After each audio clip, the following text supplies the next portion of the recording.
des histoires. Leurs histoires. Carole. Myriam. Lise. Liane. Michel. Mar.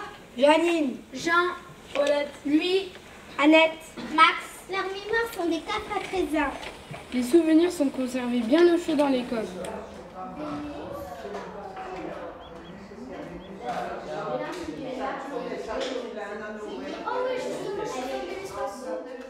Au début, dès qu'on est venu à la MNA, on n'aimait personne, on était un peu timide, on critiquait et on parlait un peu. On était Entre un peu amis. timide, voilà, entre amis. On avait une bulle là. Et voilà. Et il y avait que nos amis qui avaient le droit de la franchir parce que. Les autres, ils étaient un peu en dehors. Voilà. Au départ, je trouvais que les enfants n'avaient aucune réaction, comme s'ils étaient inanimés, qu'ils n'avaient pas de mémoire, de vivacité. Ils n'étaient pas, du verbe être. Et petit à petit, les choses se sont arrangées. Et puis petit à petit, c'est marrant, les choses se sont construites d'elles-mêmes.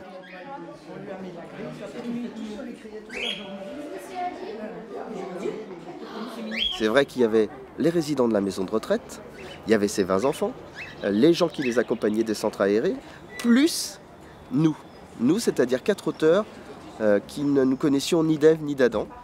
Et donc c'était vraiment ça, en fait, l'enjeu de l'atelier, c'était comment on allait créer tous ensemble. On est vraiment dans un espace, je crois, de co-création. À partir d'une idée, on a rêvé plutôt, nous, en tout cas, et créer quelque chose qui pouvait donner du sens sur une année entre ces personnes qui ont 80-90 ans, avec qu'est-ce qu'elles ont à dire et à faire partager. En tout cas aussi, nous, en tout cas, de venir vers eux. Et puis veut accrocher, bien.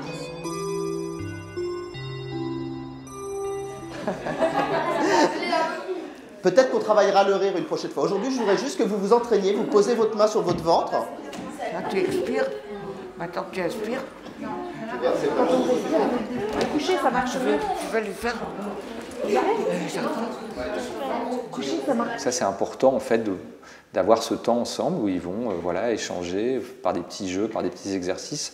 Quand on est face à son miroir, on peut se coiffer, on peut se maquiller, on peut se rapprocher, on peut faire des grimaces, on peut faire des sourires, on peut montrer des sentiments, des émotions, on peut être mécontent, on peut être content. Ça crée un groupe, les gens sont disponibles à la fois corporellement, vocalement, et aussi disponibles pour les autres. D'autant plus avec des enfants, avec des gens qui ont moins l'habitude.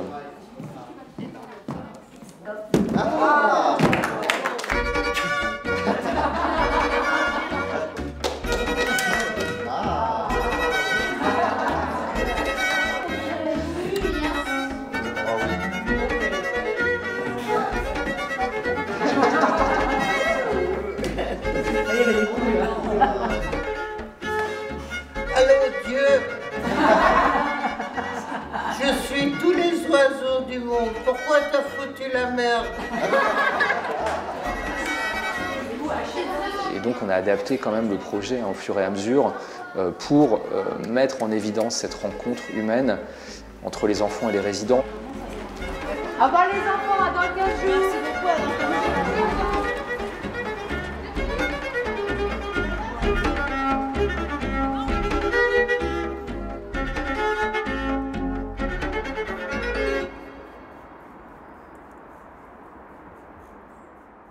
Je me souviens d'une de mes poupées que j'aimais le plus et que je mettais dans un landau qui était un landau fait pour un bébé.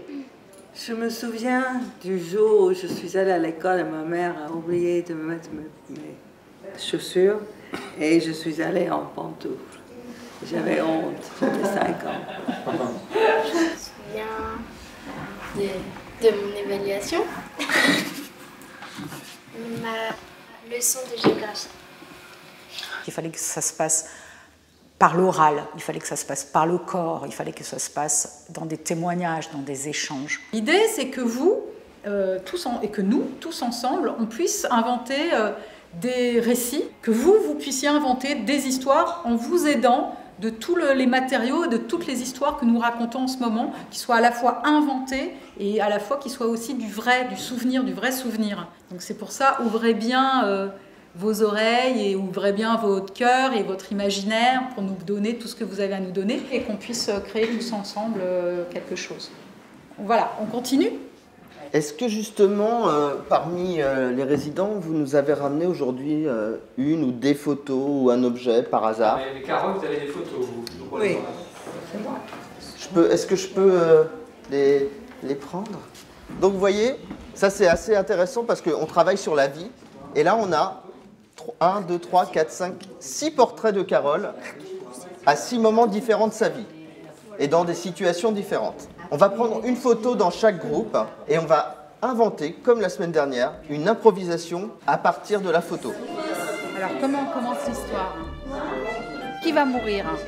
Toi, la concurrente et sa complice, peut-être. Quand on joue au tennis, qu'est-ce qu'il peut y avoir comme événement? L'adversaire, c'est son amoureux. Oui, je garde cette idée. Moi, je suis amoureuse. Toi, tu veux pas être amoureuse? C'est toi qui as proposé ça, hein, Sydney?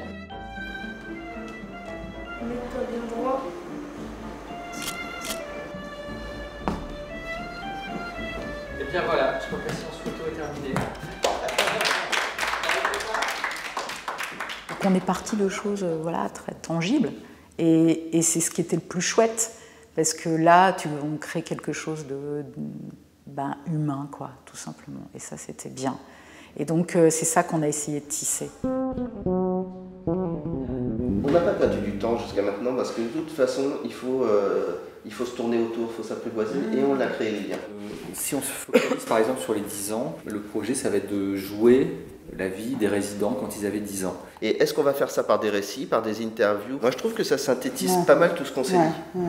Il y a de la fiction en partie, parce qu'il faut inventer, il y a du jeu, on est lié sur les résidents, mais même la présentation des résidents pourrait faire partie du spectacle. Hein. C'est un peu comme ça qu'on l'a vu, nous. Ouais, et c'était ça qui était émouvant. Quand on fait du documentaire, on part toujours du réel pour voir ce qu'on peut fabriquer avec. Et moi j'avais l'intuition qu'effectivement il fallait faire raconter l'histoire des anciens par les enfants.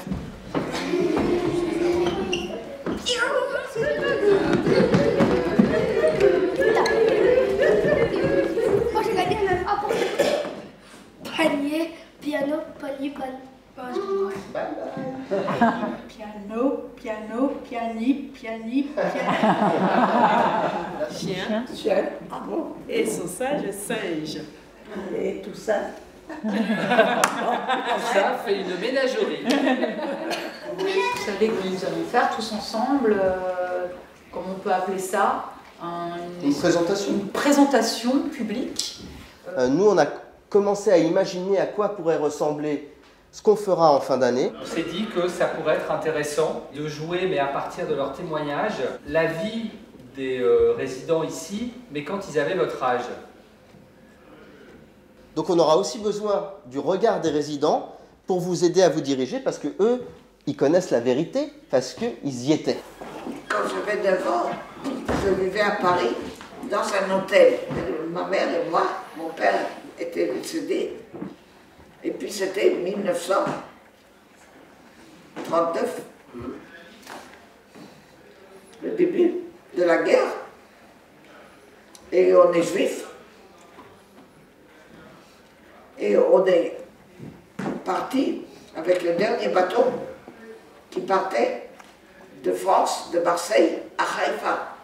Et ensuite, je suis revenue et les propriétaires de l'hôtel nous ont raconté que le jour après notre départ, la police française est venue nous chercher pour nous amener à Drancy. Je ne sais pas si vous sentez, c'est quelque chose qui est émouvant, hein, parce que c'est un souvenir. C'est aussi l'histoire de France. Et donc Hitler avait mis un programme, effectivement, d'extermination des juifs, des juifs, pas que les juifs. Hein. Ça pourrait être un souvenir qu'on pourrait jouer. L'ironie de l'histoire, c'est que je suis née à Berlin. On aimerait qu'on se remette en cercle, mais en petits cercles. Et commencer avec vous à faire une liste de plein de questions qu'on pourrait poser aux résidents. Roxane. La plus grosse bêtise. Donc toi, tu aimerais savoir quelle est la plus grosse bêtise qu'ils ont fait quand ils étaient enfants? C'était quoi leur moment préféré avec leurs parents? C'est quoi leur peur de leur vie? Est-ce que vous aviez des portables tactiles? Max? Est-ce que vous, il y a une question qui vous semble intéressante que les enfants posent sur votre enfance? Moi, j'aurais exactement le contraire. C'est-à-dire? C'est-à-dire non pas ce qu'on a fait, ce qu'on n'a pas fait, mais de se demander ce qu'on aurait aimé faire.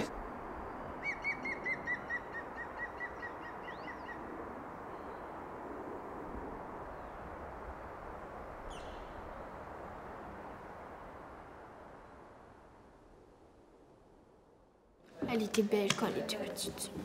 Elle est toujours belle. On dirait elle a notre âge. Oui, on dirait elle a notre âge. Elle est trop belle. Elle est très belle. Hein. Et ça, c'est toute la famille à Rome.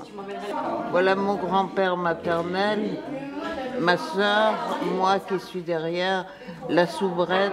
Le 4e mari de ma mère était diplomate. D'accord. Et donc on a vécu au Canada. En Russie, en Tunisie, à Londres, aux États-Unis, en Italie, en Israël. Elle ne se souvient plus de tout tellement il y a de pays. Tellement de pays, je ne me souviens plus. Est-ce que dans chaque pays, vous avez eu des amoureux? Ah ouais.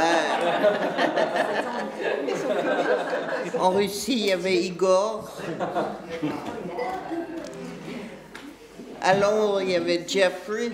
À Santa Cruz et Tenerife, j'ai eu un petit ami qui s'appelait Pedro. Mais ça restait très chaste. Un peintre, un cinéaste, 2 cinéastes, enfin il y en a eu plein.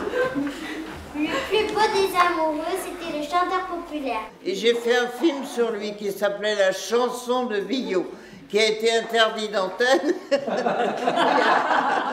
s'est terminé par une cure de sommeil et une dépression nerveuse. C'était toujours très fort de sentir la flamme à l'intérieur. Je trouvais que c'était aussi un moment de partage de liberté devant des enfants. C'était très pudique et en même temps c'était aussi de dire ben voilà, moi j'étais une femme libre tout au long de ma vie et j'ai aimé et j'ai beaucoup aimé parce que la vie c'est l'amour et donc ça voilà, c'était pour moi extrêmement puissant. Tu te souviens de quand t'avais 10 ans? Évidemment. Quelles années ça, quand vous aviez 9-10 ans? Quand j'avais 10 ans? Oui. Bah, c'est à l'époque où j'avais 10 ans. C'est quoi, les années 50? Non, 50 et quelques. Ouais. Oui, 55. On avait une grande maison à Paris, il y avait l'arrière-grand-mère, l'homme était mort, bien sûr, la grand-mère, l'homme était mort, et mes parents. D'accord. Chacun était à son étage pour éviter de se taper dessus. Et vous aviez des frères et sœurs? Non, non. D'accord. J'aurais pu, mais non. Ouais. Et c'était où à Paris? Hein? C'était dans quel quartier à Paris? C'était boulevard Saint-Germain. D'accord. Vous étiez le seul enfant, vous étiez fils unique? Oui. C'est ce qu'on peut, hein. Vous habitiez où? À 9 ans, j'habitais à Genève, et à 10 ans, j'étais à Paris. À Genève, on ne fait rien. On attend que l'argent arrive. Vos parents faisaient quoi? Mon père était horloger et ma mère travaillait à la Banque de France. Ils étaient gentils? Ouais, mon père ne me parlait pratiquement jamais. Vous aviez 10 ans. Est-ce que la tour Eiffel était construite? J'ai pas 2 siècles quand même. J'avais 8 ans et demi, 9 ans, 10 ans, à peu près. En face de chez nous, il y avait un homme qui fabriquait des cercueils entièrement à la main. Les cercueils, ça me foutait la trouille, et cet homme aussi d'ailleurs. Il se trouve que j'étais doué de mes mains. On m'a envoyé travailler chez lui. Il fallait que le travail soit impeccable, sinon on se prenait des râtées. Les volets d'un fabricant de tombeaux. Je vous assure que ça vous envoie au cimetière. Vite fait, j'en tremble rien qu'y penser. En 1933, Hitler a pris le pouvoir. C'était une période terrible, car Hitler assassinait tous les juifs. J'ai demandé à Mélanie s'ils ont vécu à l'âge d'Anne Frank. Et oui. Oui. Certains, oui. Tous les gens qui sont nés ici sont nés au XXe siècle. C'est le siècle qui est juste avant nous. Donc ils sont nés généralement juste avant la Seconde Guerre mondiale. Donc voilà, donc on s'est dit, bah, c'est ça, évidemment, qui est le plus intéressant, c'est la façon dont ça va percuter chez les enfants, en fonction de ce qu'eux, ils vivent aujourd'hui. Et l'histoire la plus touchante qui m'a plus touchée, c'est celle de Myriam. Ouais, moi aussi. Comment vous dire? Toutes ces choses-là, ce ne sont pas des souvenirs, c'est tellement imprégné en moi que ça me touche toujours. Je ne peux pas m'en débarrasser. Vous savez qu'on a posé l'étoile jaune aux Juifs et quelque chose de rouge aux Tziganes. L'ironie de l'histoire, c'est que je suis née à Berlin. Voilà.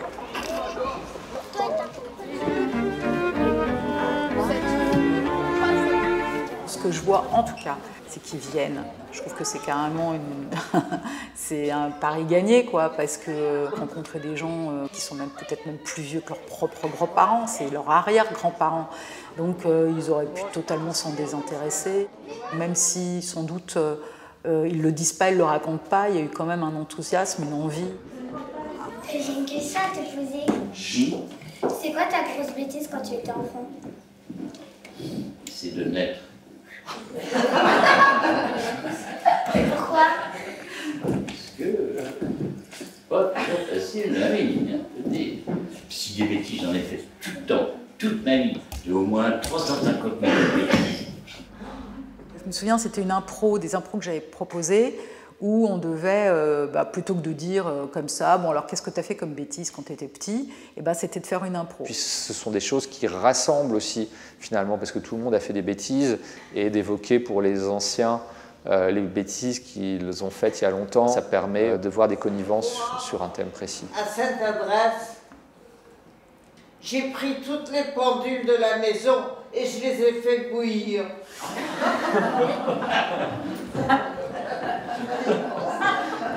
Ah, et pourquoi tu as eu cette idée? Pour arrêter le temps. Bien fort, je te crois pas. Je te crois pas. Si, tu me crois. Il faut croire à ses rêves. Il faut que notre chariot soit accroché à une étoile. Là. Il faut que notre chariot soit accroché à une étoile, là. Et toi, tu as des rêves? Non.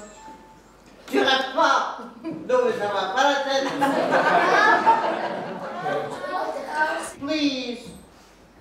C'est juste d'avoir une console. Pardon? C'est pour avoir une console, c'est tout. Une consultation de quoi?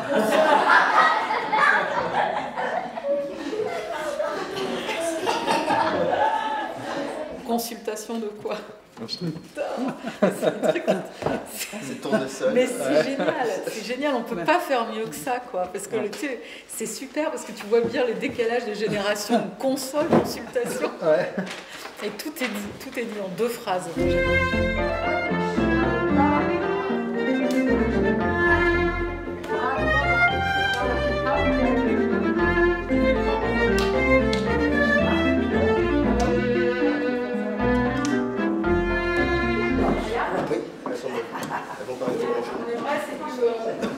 Alors, tous ensemble, ils nous ont raconté des histoires. Steven, leur histoire.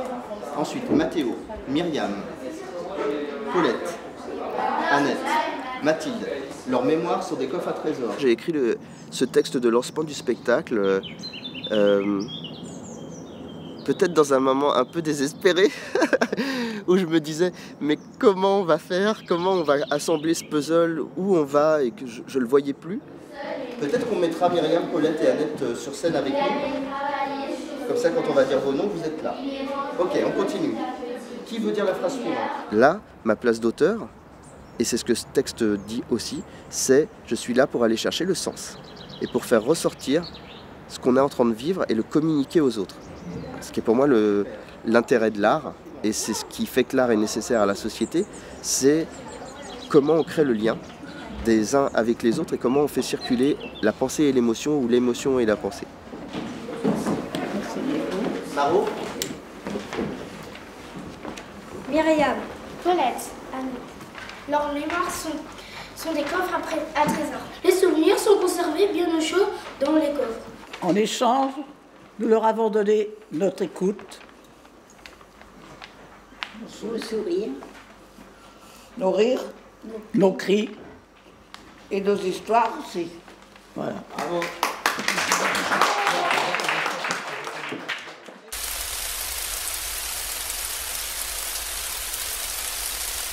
On part. On part. Il sort. Ça fonctionne bien, je sais. Ça fonctionne bien. Ouais. Mais en plus, c'est une belle idée, cette idée de peut-être d'avoir plusieurs chambres, la chambre des souvenirs et la chambre des pleurs.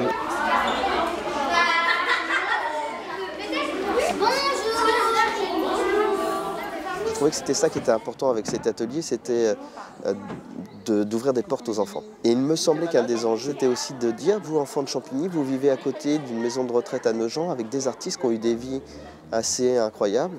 Ça vous autorise, vous, à rêver vos vies. Elle veut bien passer. Qui veut venir? Oui. On est en train de terminer un petit peu l'ordre du spectacle qu'on a envie de faire. Et donc, on se sert de tout ce que vous nous avez raconté, vous les résidents et vous les enfants, ce que vous avez improvisé, ce que vous avez joué depuis le début de l'année. Et on a voyagé comme ça dans pas mal de sujets. Et il y a un sujet qu'on n'a pas beaucoup abordé. Et donc, on va vous le poser sous forme de questions. Et on aimerait que vous en parliez tous les deux. La question c'est quoi l'amour? L'amour? Oui. Et là, ça m'intéresse. Exactement. Peut-être que l'amour, c'est... Ah!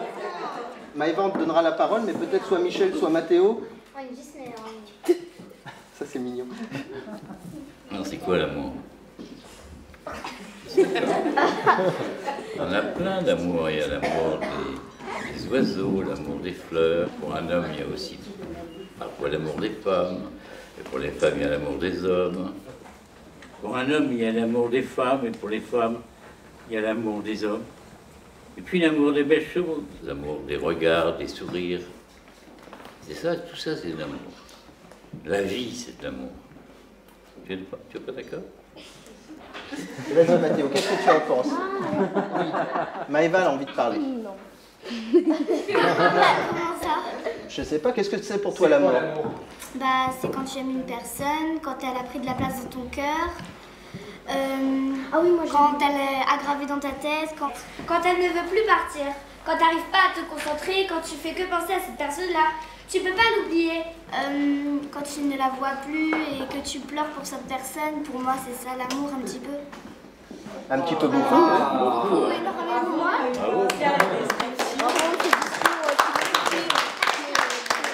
Myriam, elle m'a dit, j'étais amoureuse plusieurs fois.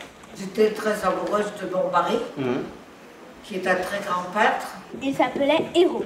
Mais un jour, il m'a demandé si je voulais être peintre ou sa femme. Et j'ai dû choisir. Et j'ai choisi quand même d'être peintre. Et j'ai choisi d'être peintre. Est-ce que vous allez choisir entre l'amour et votre métier? Les deux. Car moi, c'est peut-être la seule chose dans ma vie qui me manque. C'est cette femme. Drôle.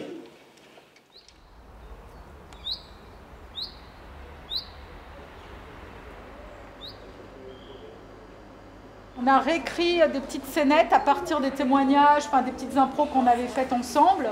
Stéphane et moi, on va travailler sur la partie qui s'appelle les bêtises. Parce que ça fait partie des choses qui seront faites lors du spectacle. Oh, vous parlez tous ensemble. Silence. Là, il y a écrit tous. Tous, ça veut dire tout le monde. Sauf toi, parce qu'effectivement, tu viens de parler, donc ça serait pas logique. Il y a 3 petits points, ça veut dire qu'on fait un suspense. On recommence. On reprend à Steven, on est dans la maison des souvenirs qui font peur. Et le théâtre, c'est ça, hein, Myriam. On fait, on refait. Là, il nous reste 5... Écoutez-moi bien, il nous reste 5 séances avant le spectacle. J'ai 5 secondes après, je fais 5 séances. Tu peux croire, il faut croire à ses rêves, souviens-toi. C'est pas tout de suite. Mais si tu peux me croire, ils sont vivants maintenant. Et toi, Michel, c'est quoi ta plus grosse bêtise quand tu étais enfant? C'est de naître. N'importe quoi. Alors les enfants, là déjà, vous êtes un peu surpris, hein? Qu'est-ce qu'il raconte? C'est bizarre quand même. Elle va le dire, n'importe quoi. Mais vous déjà, vous regardez, eh ben dis donc, c'est étrange ce qu'il dit. Allez, on reprend. Ok, donc la lumière s'allume. Quand j'étais petite, on avait un poisson Oui, rouge. très bien, tu le pousses comme ça, mais ne parle pas tout de suite. Quand j'étais petite, On avait un poisson rouge. Il y a un truc que tu joues faux là. Parce que ce que je veux, c'est que quand tu le pousses, tu le regardes et ensuite tu parles au public. Vas-y. Il est bien retombé sur ses pattes. Oui. Si la vie rêvée, c'est de faire ce qu'on avait envie de faire petit, alors là, je pense que je rentre complètement en clair. Ah oui, puisque moi, j'ai chopé ce que je voulais faire. Donc, je ne sais pas si c'est la vie rêvée, mais c'est la vie libre. Ouais. Je suis d'accord. Ouais, oui, c'est une belle fin. Au moins, ça ouvre sur quelque chose qui a du sens. Ouais. Et puis, c'est un peu un message d'espoir pour les plus jeunes aussi. Enfin... C'est aussi un message de révolte. Ouais. Je pense qu'on a beaucoup de respect les uns pour les autres et on n'a jamais eu de problème d'entente. Les deux, Christophe et moi, ça s'est fait un peu naturellement. Christophe Botti a écrit une impro parce qu'il le sentait comme ça. Moi, j'ai plutôt retranscrit les témoignages et puis on essaie de mettre ça en forme. Mes camarades étant spécialistes sur la question, ça n'avait pas beaucoup de sens que moi j'essaye absolument de mettre mon grain là et donc j'ai trouvé ma place en poussant plus vers ce réel et puis en imaginant ces vidéos. Et le spectacle est né à la fin, dans les 4-5 dernières séances, où d'un seul coup on a assemblé les pièces d'un puzzle. Et effectivement, on a eu cette lecture des récits et c'était beau et on s'est dit, on a quelque chose de vraiment joli. Moi qui l'aimais tant, mon bel amour, l'amour de Saint-Jean, je reste brisée, sans volonté, sous ses baisers.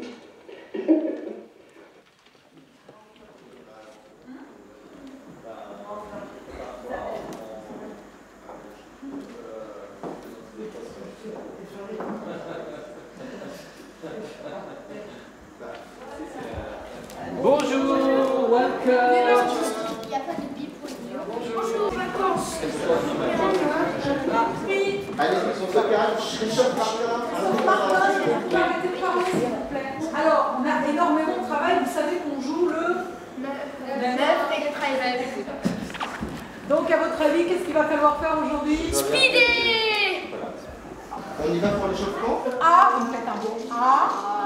Après, il y a E. Vous faites bien le E. I, O. D'accord? Non, on va pas faire le Y.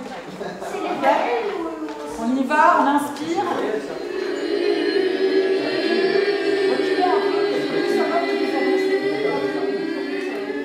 Alors maintenant, vous allez prendre une phrase au hasard dans le texte. Une vraie phrase.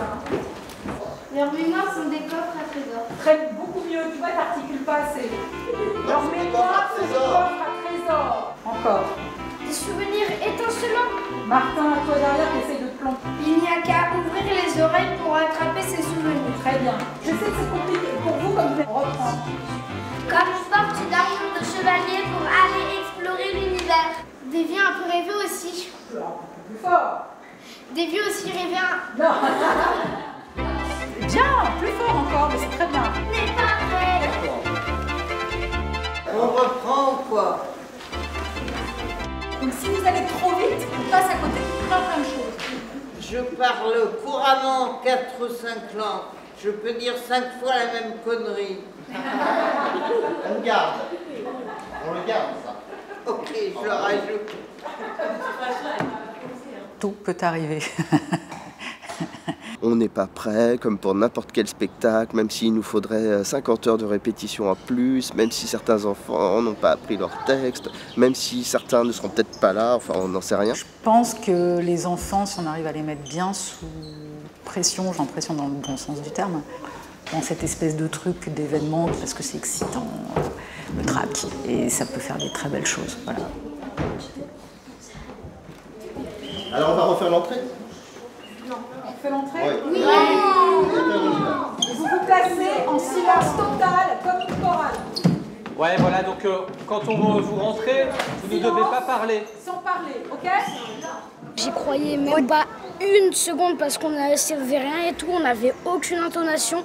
On a répété. La répétition la plus grosse et dure, c'était la dernière. C'est ouvert.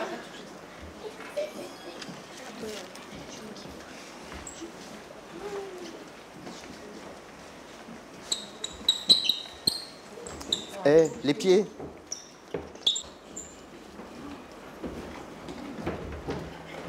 Je vais m'énerver. Vous entendez ce qu'a dit Stéphane? Tous les spectateurs ne vont voir que vous trois qui faites les andouilles. C'est le début du spectacle, c'est un moment très important. Tout est important dans un spectacle, mais il y a 2 moments encore plus importants. C'est le début et la fin. Pourquoi? Parce que si le début est raté, les gens ont l'impression que le spectacle va être raté, ils n'écoutent pas. Et si la fin est ratée, ils ne se souviennent que de la fin. Donc, réussissez au moins 2 choses, le début et la fin.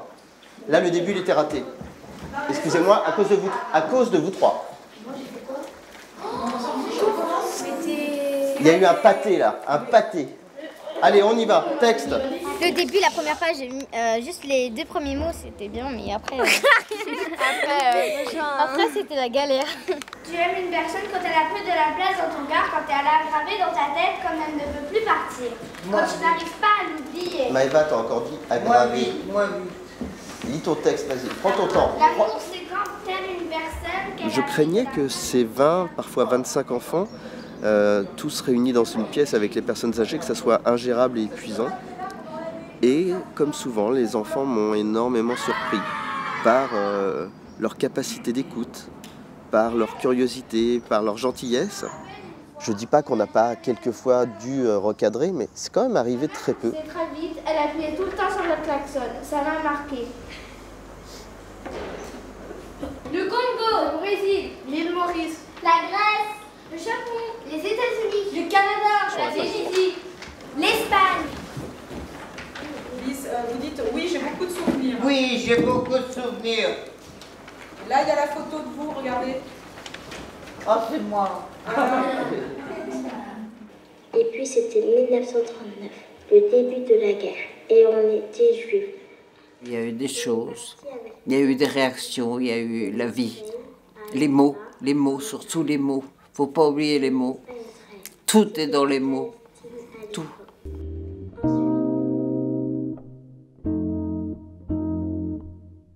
Ce qui a été même le plus agréable, c'est quand j'ai dansé avec une des retraitées.